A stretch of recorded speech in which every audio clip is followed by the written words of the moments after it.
মানুষ তার জীবনে শিক্ষা এবং প্রেম এই দুই লাভ করে তার মাতা, পিতা এবং গুরুর কাছ থেকে।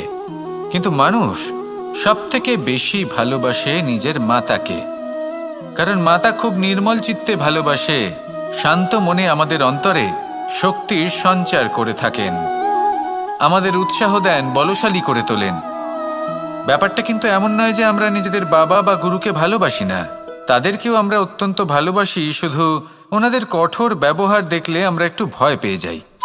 এবার ওনাদের এই কঠোর ব্যবহার আমাদের ভালো না লাগলেও অত্যন্ত আবশ্যক, কারণ মাতার থেকে আমরা যে শক্তি লাভ করি তা যেন নিয়ন্ত্রণ হারিয়ে বিধ্বংসী না হয়ে ওঠে, আমরা যেন কোনো কুপথে না চলে যাই, আমরা কখনো যেন দোষ না করে ফেলি।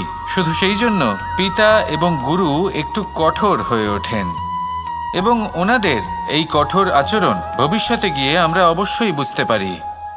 জীবনে কিছু বছর আমরা এগিয়ে যাই আর তারপর আমরা বুঝতে পারি যে বাবা এবং গুরু আমাদের যথেষ্ট ভালোবাসতেন, কিন্তু ওনাদের ভালোবাসার বহিঃপ্রকাশ আলাদা। প্রয়োজনীয় হলো এটা দেখার, এটা বোঝার যে শুরু থেকে আমাদের প্রতি ওনাদের আচরণ কেমন ছিল। ওনাদের কঠোর হওয়ার পেছনে ওনাদের ভালোবাসাটা বোঝার চেষ্টা করুন, ওনাদের চিন্তাটা বোঝার চেষ্টা করুন, ওনাদের পথপ্রদর্শনের আড়ালে আপনার ভবিষ্যতের জন্য যে পরিকল্পনা ওনারা করেছেন সেটা বোঝার চেষ্টা করুন। তখন আপনারা বুঝতে পারবেন ওনাদের ভালোবাসাকে। আপনার মনের মধ্যে আপনা থেকেই ওনাদের প্রতি সম্মান জেগে উঠবে। নিজের পিতা এবং নিজের গুরু এই দুজনের প্রতি কৃতজ্ঞতা প্রকাশ করুন আর আমার সাথে ভালোবেসে বলুন, রাধা রাধা। জীবন কিসের উপর নির্ভরশীল? ধনের ওপর, বৈভবের ওপর, নিঃশ্বাসের ওপর? না, এই জীবন নির্ভরশীল বিশ্বাসের ওপর। বিশ্বাস নিজের ওপর, বিশ্বাস আমাদের আপনজনের ওপর। কিন্তু যখন এই বিশ্বাস ভেঙে যায় তখন মানুষের মনও ভেঙে যায়, আর তারপর সে অন্য কিছু করতেই পারে না। তখন কি করা যেতে পারে? 3টে কাজ আছে যা আপনি করতে পারেন। প্রথম, ভালোবাসা। যাকে আপনি ভালোবাসেন, যারা আপনাকে ভালোবাসে, ভুল যারই হোক না কেন, তার কাছে ক্ষমা চাইতে কখনোই সংকোচ বোধ করবেন না। দ্বিতীয় হলো বিশ্বাস। যারা আপনাকে ভালোবাসেন, আপনাকে বিশ্বাস করেন, তাদের বিশ্বাস কখনো ভাঙবেন না। তৃতীয় হলো আশা। যারা আপনাকে ভালোবাসেন, আপনাকে বিশ্বাস করেন, তাদের আশা আপনার সাথে জড়িত, তাদের থেকে কখনো কিচ্ছু লুকোবেন না। এই 3টে কাজ করুন আর এই জীবন সুপ্রসন্ন হয়ে বলবে, রাধা রাধা। মানুষের জীবনে 2 ধরনের আবেগ থাকে যা চিরকাল তার সাথে বসবাস করে। প্রথম, স্বপ্ন। দ্বিতীয়, অজুহাত। মানুষ হাজার হাজার স্বপ্ন দেখতে পারে। আমাকে এই কাজ করতে হবে, আমাকে ওখানে ঘুরতে যেতে হবে, আমায় জীবনে এই অসম্ভব কাজ বাস্তবায়িত করে দেখাতে হবে, আদি ইত্যাদি। এবার ঠিক যেমন স্বপ্ন দেখেন সেইভাবে অজুহাতও খুঁজে নিয়ে আসেন। আমি এই স্বপ্ন পূরণ করতে পারলাম না, কারণ আমাকে কেউ সাহায্যই করল না, কারণ আমি দুর্বল হয়ে পড়েছিলাম, কারণ আমার কাছে সময়ই ছিল না, আদি ইত্যাদি। এবার সাফল্য এবং অসফলতার মাঝখানে এই ধরনের সংঘর্ষ হতে থাকে। সাফল্য তখন লাভ করা সম্ভব যখন আপনার স্বপ্ন আপনার অজুহাতের থেকে অনেক বড় হয়, আর অসফলতা তখন পাবেন যখন আপনার অজুহাত আপনার স্বপ্নের থেকে অনেক বড় হয়। আপনি যদি সাফল্য লাভ করতে চান তাহলে চেষ্টা করতে থাকুন, পরিশ্রম করুন। যদি অসফল হন তাহলে ভয়ভীত হওয়ার কোনো প্রয়োজন নেই। নিজের ভুল বুঝুন, তাকে শুধরে নিন, আবার চেষ্টা করুন। কিন্তু যদি নিজের জীবনে অজুহাত নিয়ে আসেন তখন স্বপ্ন কখনো পূরণ হবে না। আসুন আমার সাথে ভালোবেসে বলুন, রাধা রাধা। ভয়ের সাথে আমরা সবাই পরিচিত, কষ্টও আমরা সবাই পেয়েছি। কখনো কখনো আমরা অসুস্থ হয়ে পড়ি, আর এমন সময় হলে মাতার মমতা, কখনো বাবার স্নেহ, কখনো বন্ধুদের পাশে থাকার অনুভূতি আমাদের রোগ নিরাময়ে সাহায্য করে।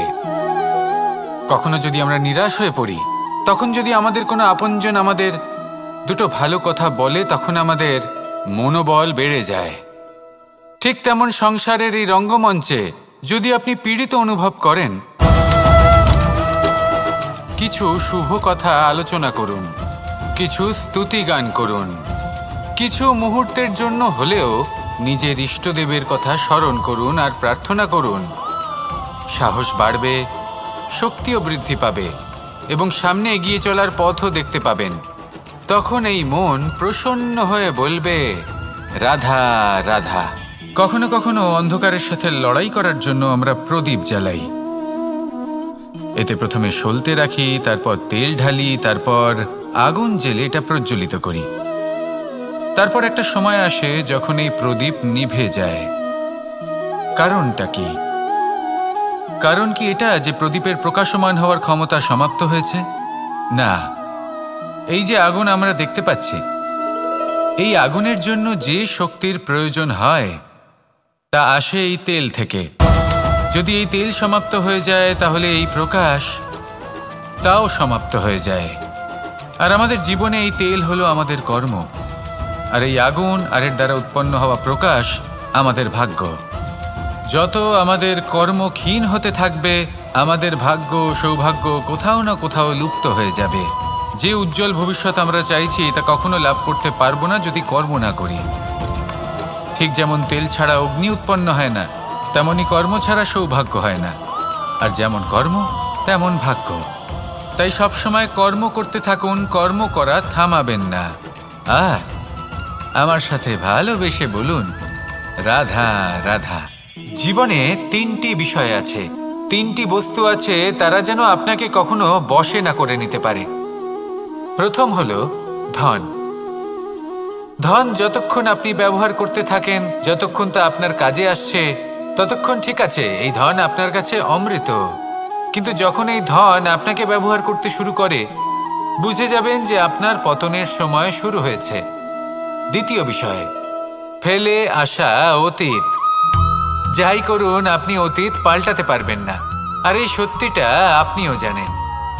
কিন্তু তাও এর বশবর্তী আমরা হয়ে পড়ি। আর যখন তাই হয়, তখন এই সংসারে আমরা যেখানেই যাই না কেন, যত বড়ই সুখ লাভ করি না কেন, সেই সব আমাদের কাছে তিক্ত বলে মনে হয়।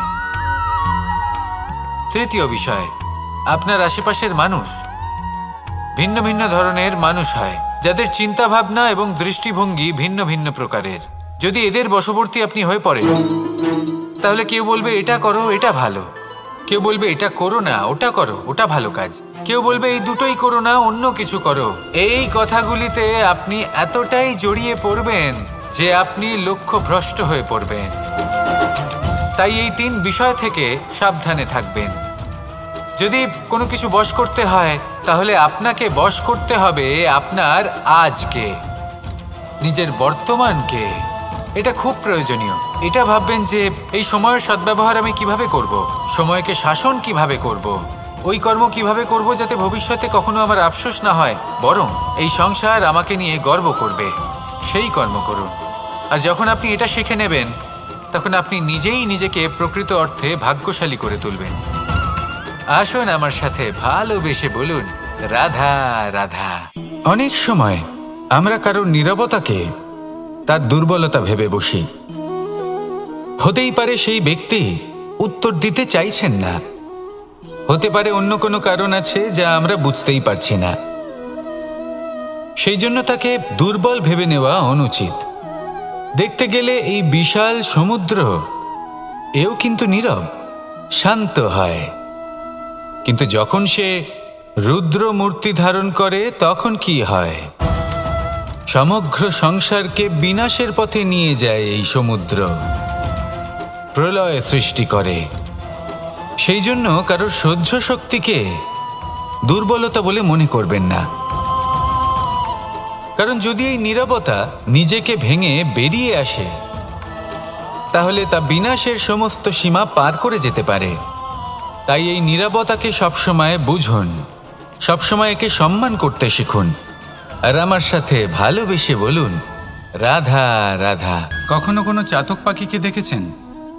কথায় আছে যে বছরে মাত্র একবার সে তার তৃষ্ণা মিটিয়ে থাকে, আর তাও আকাশে ভেসে থাকা মেঘের দ্বারা ঘটানো বৃষ্টির জলের ফোঁটা থেকে।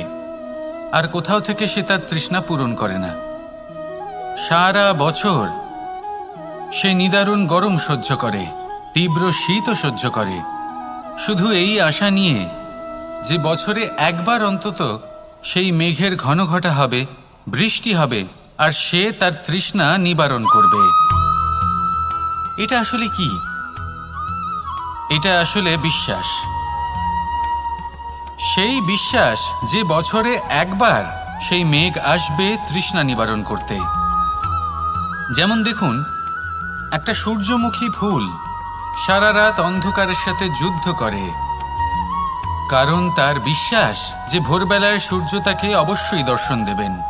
সেটাও বিশ্বাস ছিল যার উপর ভরসা করে মনু একটা নৌকা নিয়ে বেরিয়ে পড়েছিলেন এবং সমস্ত সৃষ্টিকে প্রলয়ের হাত থেকে বাঁচিয়েছিলেন।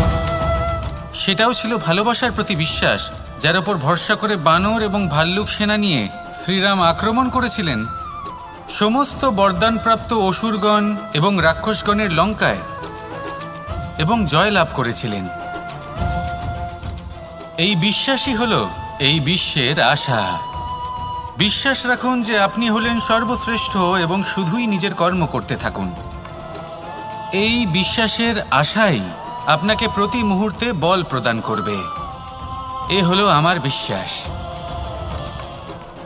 আসুন আর আমার সাথে ভালোবেসে বলুন, রাধা রাধা। যোগাসন। যোগাসনে আসন অত্যন্ত গুরুত্বপূর্ণ। এবার আমি বলবো সবথেকে শ্রেষ্ঠ আসন কোনটি। আশ্বাস।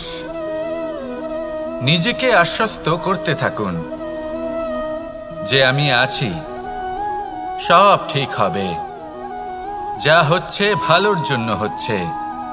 এই আশ্বাস আপনাকে জীবনে এমন ধন্যাত্মক বিশ্বাস দেবে যে আপনি বড় বড় সমস্যার সমাধান করতে পারবেন। এবার যদি কথা বলি সবথেকে কঠিন সময়ের, তাহলে সেটা হলো বিচ্ছেদের। যা মা সীতাকে সহ্য করতে হয়েছে শ্রীরামের জন্য, রাধা কৃষ্ণকেও সহ্য করতে হয়েছে। যে ব্যক্তি বিচ্ছেদের সময় সঠিক পথে চলে এসেছে সে জীবনে অনেক শ্রেষ্ঠ স্থানে অবশ্যই পৌঁছতে পারবে। এবার যদি কথা বলি সবথেকে জরুরি এবং গুরুত্বপূর্ণ সময়ের, তাহলে সেটা হলো সংযোগ। সকলকে সাহায্য করতে থাকুন। আপনি অন্যদের সাহায্য করে তাদের যত আনন্দ দিতে পারবেন ততটাই আনন্দ আপনারও জীবনে অবশ্যই আসবে। আসুন আর আমার সাথে ভালোবেসে বলুন, রাধা রাধা। সংসারে সকলে উঁচুতে উঠতে চায়, কেউ নত হতে চায় না। সবাই এটা মনে করে যে নত হওয়ার অর্থ হলো তাদের আত্মসম্মান এবং অহংবোধের বিরুদ্ধাচরণ করা। তাদের মনে হয় যে যদি আমরা নত হই সংসার আমাদের দুর্বল মনে করবে, তাদের শৌর্য এবং তাদের ব্যক্তিত্বের অপমান হবে। কিন্তু এটা কি সত্যি? প্রত্যেকবার নত হওয়ার অর্থ কি সম্মানহানি হওয়া? কখনোই নয়। আপনি নিজের জীবনকেই দেখে নিন। আপনার কোনো অমূল্য জিনিস যদি নিচে পড়ে যায় তাহলে তাকে কিভাবে তোলেন? সেই বস্তুকে তোলার জন্য আপনাকে নত হতেই হবে। আপনি বড়দের আশীর্বাদ কিভাবে লাভ করেন? আপনি নত হয়ে তবেই তাদের আশীর্বাদ লাভ করতে পারেন, তাই না? ভেবে দেখুন, আপনি একটা পথে হাঁটছেন, আপনি দেখতে চাইছেন যে আপনি সঠিক পথে হাঁটছেন কিনা, পায়ের নিচে কাঁটা পড়ে আছে কিনা। কিভাবে দেখবেন? থাকা অত্যন্ত প্রয়োজনীয়, কিন্তু তা যেন কখনো অহংকারে পরিণত না হয়। এই বিষয়ে অবশ্যই নজর রাখবেন এবং আমার সাথে ভালোবেসে বলবেন, রাধা রাধা। আমাদের জীবনে অনেক ধরনের ব্যক্তি এসে থাকেন। কেউ কেউ আমাদের সাথে থেকে যান, কেউ আমাদের থেকে দূরে চলে যান। কেউ ভালো মানুষ হন, কেউ খারাপ মানুষ। কিন্তু আমরা সবসময় সেই সময়টাকে নিয়ে দুঃখ প্রকাশ করি যখন আমাদের জীবনে কোনো খারাপ ব্যক্তি প্রবেশ করেন। তারা আমাদের খারাপ অনুভূতি দেন, দুঃখ দেন, কষ্ট দেন। আমরা সবাই তাকে ভালো মন্দ কথা বলি। কিন্তু কেন? এমন বিভিন্ন ধরনের মানুষ, খারাপ মানুষ, ভালো মানুষ সবার জীবনেই আসেন এবং সকলকেই একটা অমূল্য শিক্ষা দান করে যান। এবার আপনি নিজেই ভেবে দেখুন, জীবনে যখন প্রথমবার আপনি আগুন স্পর্শ করেছিলেন তখন আপনি একটা শিক্ষা লাভ করেছিলেন যে আমাকে আগুনের থেকে একটু দূরে থাকতে হবে। তারপর আস্তে আস্তে আপনি শিখলেন যে কিভাবে এই আগুনকে নিয়ন্ত্রণে রাখতে হবে।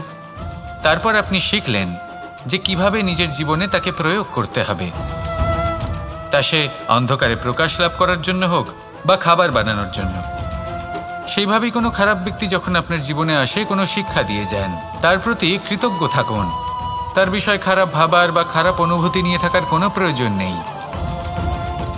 সেই শিক্ষা লাভ করুন, ইতিবাচক মনোভাব নিয়ে জীবনের সামনে এগোতে থাকুন। কেউ নেই যিনি আপনাকে বাধা দিতে পারেন। আসুন আমার সাথে ভালোবেসে বলুন, রাধা রাধা। অনেক সময় আমরা জীবনে অনেক মানুষকে এমন বলতে শুনে থাকি যে আমি অসফল হয়েছি কারণ আমার সময় ভালো যাচ্ছিল না। আমি এই জিনিসটা লাভ করতে চাইছিলাম কিন্তু করতে পারলাম না কারণ আমার সময়টা ভালো যাচ্ছিল না। আমি আমার জীবনে ওই মহান কাজটা করতে চাইছিলাম কিন্তু করতে পারলাম না। কেন? কারণ আমার সময়টা ভালো যাচ্ছিল না। কিন্তু যে মুহূর্তে ভালো সময় আমার জীবনে আসবে আমি সব কিছু প্রাপ্ত করব। এমন প্রায় প্রত্যেকেই বলেন। আসুন একটা কথা বোঝা যাক। একজন মালিকে দেখুন, সে প্রত্যেক দিন গাছের সেবা করে, তাকে জল দেয়, তার যত্ন আত্তি করে। কেন? প্রত্যেক দিন সেই গাছ ফল দেয় না। সঠিক সময় এলে তবেই সেই গাছ ফল দেয়, কিন্তু প্রত্যেক দিন মালি তার সেবা করে, তাকে যত্ন করে। শুধুমাত্র তখন করে না যখন সেই গাছ ফল দিতে সক্ষম। আর যদি মালি গাছের যত্ন প্রতিদিন না করে তাহলে হয়তো সেই গাছ ফল দিতেই পারবে না। এটাই হলো আমাদের জন্য একটা শিক্ষা। যখন সময় আমাদের জন্য অপেক্ষা করে না তখন আপনি সময়ের জন্য কেন অপেক্ষা করছেন? ভালো সময়ের জন্য অপেক্ষা করবেন না। ভালো এবং শুভ কর্ম দ্বারা ভালো সময়কে নিজের কাছে টেনে আনুন। নিরন্তর কর্ম করুন, পরিশ্রম করতে থাকুন। শুভ সময় আপনা থেকেই আপনার কাছে আসবে। আসুন আমার সাথে ভালোবেসে বলুন, রাধা রাধা। জীবনে এমন কিছু কাজ রয়েছে যা আমাদের কখনোই করা উচিত নয়, যেমন আশা করা। যদি আপনি আশা করেন আর আপনার আশা পূর্ণ না হয় আপনি খুবই কষ্ট পাবেন। এবার আপনি যদি প্রতীক্ষা করেন, করতেই থাকেন, আর সেই ব্যক্তি যদি না আসে তাহলেও খুব কষ্ট পাবেন। আর হলো তুলনা। আপনি যদি তুলনা করতে যান তাহলে এটাই ভাববেন যে হয় আমি বা অন্য কোনো ব্যক্তি, এই দুজনের মধ্যে কোনো এক ব্যক্তি নিকৃষ্ট। আর এই ভাবনাটাই হলো অনুচিত। যদি আমরা কথা বলি সেই সব বিষয়ে যা আমাদের করা উচিত, যেমন পরীক্ষা। এই পরীক্ষা সবসময় আমাদের আরো সফল করে তোলে, আরো শ্রেষ্ঠ করে তোলে, আরো উৎকৃষ্ট করে তোলে। আসন্ন মহাসংগ্রামের জন্য আমাদের প্রস্তুত করে তোলে এই পরীক্ষা। তাই এই পরীক্ষার থেকে কখনোই পালাবেন না, এর সম্মুখীন হন। আর হলো কর্ম। কর্ম করা কখনোই বন্ধ করবেন না। তুলনা করার বদলে কর্ম করুন, প্রতীক্ষা করার বদলে কর্ম করুন, আর আশা করার বদলে কর্মই করুন। জীবন সফল হয়ে যাবে। দেখুন, সবার শেষে সত্যি বলতে এই কর্ম আর এই পরীক্ষা, এই দুই আমাদের জীবনকে সুখী করে তুলতে পারে। আসুন আর আমার সাথে ভালোবেসে বলুন, রাধা রাধা। আমি অনেক সংখ্যক মানুষকে দেখেছি, তাদের কাছে অত্যাধিক জ্ঞান আছে, শিল্প আছে, ধন আছে, কীর্তি আছে, কিন্তু তারা এই সব কিছু নিজেদের কাছেই রাখেন, এই সমাজে বিতরণ করেন না। কারণ হলো ভয়। ওনাদের মনে হয় যে যদি আমি এই সব কিছু সমাজে বিতরণ করি তাহলে সমাজ আমার শিল্প হোক, ধন হোক, জ্ঞান হোক, কীর্তি হোক, সবকিছু চুরি করে নিয়ে যাবে, আর তার বদলে আমি কিছুই পাবো না। এটা কিন্তু সত্য নয়। সত্য হলো এটাই যে যদি আপনি নিজেকে এই সংসারের প্রতি সমর্পিত করেন তাহলে এই সংসার আপনার প্রতিও সমর্পিত থাকবে। আপনি শুধু ধন, জ্ঞান, কীর্তি, সম্মান পাবেন তাই নয়, বরং এই সমাজ আপনাকে নিজের চোখে হারাবে, মনের মধ্যে স্থান দেবে। তাই এই ভয় ত্যাগ করে দেখুন কিভাবে এই সমাজ আপনাকে প্রেম সমর্পণ করে। আসুন আমার সাথে ভালোবেসে বলুন, রাধা রাধা। মানুষ তার জীবনে শিক্ষা এবং প্রেম এই দুই লাভ করে তার মাতা, পিতা এবং গুরুর কাছ থেকে। কিন্তু মানুষ সবথেকে বেশি ভালোবাসে নিজের মাতাকে, কারণ মাতা খুব নির্মল চিত্তে ভালোবাসে, শান্ত মনে আমাদের অন্তরে শক্তির সঞ্চার করে থাকেন, আমাদের উৎসাহ দেন, বলশালী করে তোলেন। ব্যাপারটা কিন্তু এমন নয় যে আমরা নিজেদের বাবা বা গুরুকে ভালোবাসি না, তাদেরকেও আমরা অত্যন্ত ভালোবাসি, শুধু ওনাদের কঠোর ব্যবহার দেখলে আমরা একটু ভয় পেয়ে যাই। এবার ওনাদের এই কঠোর ব্যবহার আমাদের ভালো না লাগলেও অত্যন্ত আবশ্যক, কারণ মাতার থেকে আমরা যে শক্তি লাভ করি তা যেন নিয়ন্ত্রণ হারিয়ে বিধ্বংসী না হয়ে ওঠে, আমরা যেন কোনো কুপথে না চলে যাই, আমরা কখনো যেন দোষ না করে ফেলি। শুধু সেই জন্য পিতা এবং গুরু একটু কঠোর হয়ে ওঠেন, এবং ওনাদের এই কঠোর আচরণ ভবিষ্যতে গিয়ে আমরা অবশ্যই বুঝতে পারি। জীবনে কিছু বছর আমরা এগিয়ে যাই আর তারপর আমরা বুঝতে পারি যে বাবা এবং গুরু আমাদের যথেষ্ট ভালোবাসতেন, কিন্তু ওনাদের ভালোবাসার বহিঃপ্রকাশ আলাদা। প্রয়োজনীয় হলো এটা দেখার, এটা বোঝার যে শুরু থেকে আমাদের প্রতি ওনাদের আচরণ কেমন ছিল। ওনাদের কঠোর হওয়ার পেছনে ওনাদের ভালোবাসাটা বোঝার চেষ্টা করুন, ওনাদের চিন্তাটা বোঝার চেষ্টা করুন, ওনাদের পথপ্রদর্শনের আড়ালে আপনার ভবিষ্যতের জন্য যে পরিকল্পনা ওনারা করেছেন সেটা বোঝার চেষ্টা করুন। তখন আপনারা বুঝতে পারবেন ওনাদের ভালোবাসাকে। আপনার মনের মধ্যে আপনা থেকেই ওনাদের প্রতি সম্মান জেগে উঠবে। নিজের পিতা এবং নিজের গুরু এই দুজনের প্রতি কৃতজ্ঞতা প্রকাশ করুন আর আমার সাথে ভালোবেসে বলুন, রাধা রাধা। জীবন কিসের উপর নির্ভরশীল? ধনের ওপর, বৈভবের ওপর, নিঃশ্বাসের ওপর? না, এই জীবন নির্ভরশীল বিশ্বাসের ওপর। বিশ্বাস নিজের ওপর, বিশ্বাস আমাদের আপনজনের ওপর। কিন্তু যখন এই বিশ্বাস ভেঙে যায় তখন মানুষের মনও ভেঙে যায়, আর তারপর সে অন্য কিছু করতেই পারে না। তখন কি করা যেতে পারে? 3টে কাজ আছে যা আপনি করতে পারেন। প্রথম, ভালোবাসা। যাকে আপনি ভালোবাসেন, যারা আপনাকে ভালোবাসে, ভুল যারই হোক না কেন, তার কাছে ক্ষমা চাইতে কখনোই সংকোচ বোধ করবেন না। দ্বিতীয় হলো বিশ্বাস। যারা আপনাকে ভালোবাসেন, আপনাকে বিশ্বাস করেন, তাদের বিশ্বাস কখনো ভাঙবেন না। তৃতীয় হলো আশা। যারা আপনাকে ভালোবাসেন, আপনাকে বিশ্বাস করেন, তাদের আশা আপনার সাথে জড়িত। তাদের থেকে কখনো কিচ্ছু লুকোবেন না। এই 3টে কাজ করুন আর এই জীবন সুপ্রসন্ন হয়ে বলবে, রাধা রাধা। মানুষের জীবনে 2 ধরনের আবেগ থাকে যা চিরকাল তার সাথে বসবাস করে। প্রথম, স্বপ্ন। দ্বিতীয়, অজুহাত। মানুষ হাজার হাজার স্বপ্ন দেখতে পারে। আমাকে এই কাজ করতে হবে, আমাকে ওখানে ঘুরতে যেতে হবে, আমায় জীবনে এই অসম্ভব কাজ বাস্তবায়িত করে দেখাতে হবে, আদি ইত্যাদি। এবার ঠিক যেমন স্বপ্ন দেখেন সেইভাবে অজুহাতও খুঁজে নিয়ে আসেন। আমি এই স্বপ্ন পূরণ করতে পারলাম না, কারণ আমাকে কেউ সাহায্যই করলো না, কারণ আমি দুর্বল হয়ে পড়েছিলাম, কারণ আমার কাছে সময়ই ছিল না, আদি ইত্যাদি। এবার সাফল্য এবং অসফলতার মাঝখানে এই ধরনের সংঘর্ষ হতে থাকে। সাফল্য তখন লাভ করা সম্ভব যখন আপনার স্বপ্ন আপনার অজুহাতের থেকে অনেক বড় হয়, আর অসফলতা তখন পাবেন যখন আপনার অজুহাত আপনার স্বপ্নের থেকে অনেক বড় হয়। আপনি যদি সাফল্য লাভ করতে চান তাহলে চেষ্টা করতে থাকুন, পরিশ্রম করুন। যদি অসফল হন তাহলে ভয়ভীত হওয়ার কোনো প্রয়োজন নেই। নিজের ভুল বুঝুন, তাকে শুধরে নিন, আবার চেষ্টা করুন। কিন্তু যদি নিজের জীবনে অজুহাত নিয়ে আসেন তখন স্বপ্ন কখনো পূরণ হবে না। আসুন আমার সাথে ভালোবেসে বলুন, রাধা রাধা। ভয়ের সাথে আমরা সবাই পরিচিত, কষ্টও আমরা সবাই পেয়েছি। কখনো কখনো আমরা অসুস্থ হয়ে পড়ি, আর এমন সময় হলে মাতার মমতা, কখনো বাবার স্নেহ, কখনো বন্ধুদের পাশে থাকার অনুভূতি আমাদের রোগ নিরাময়ে সাহায্য করে। কখনো যদি আমরা নিরাশ হয়ে পড়ি, তখন যদি আমাদের কোনো আপনজন আমাদের দুটো ভালো কথা বলে, তখন আমাদের মনোবল বেড়ে যায়।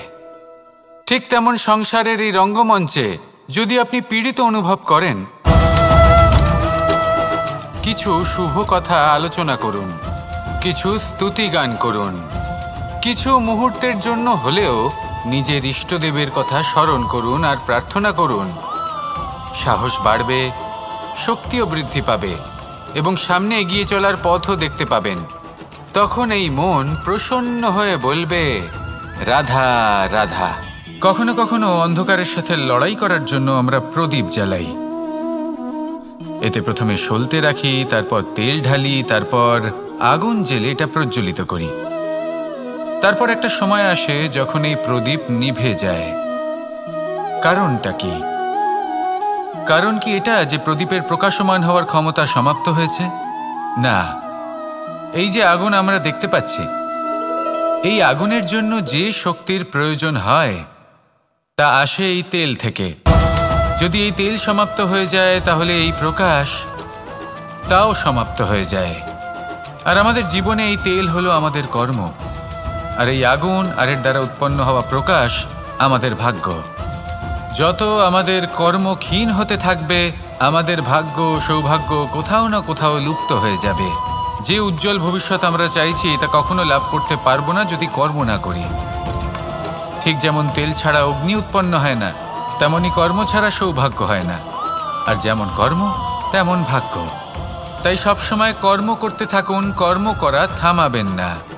আর আমার সাথে ভালোবেসে বলুন, রাধা রাধা। জীবনে তিনটি বিষয় আছে, তিনটি বস্তু আছে, তারা যেন আপনাকে কখনো বশে না করে নিতে পারে। প্রথম হলো ধন। ধন যতক্ষণ আপনি ব্যবহার করতে থাকেন,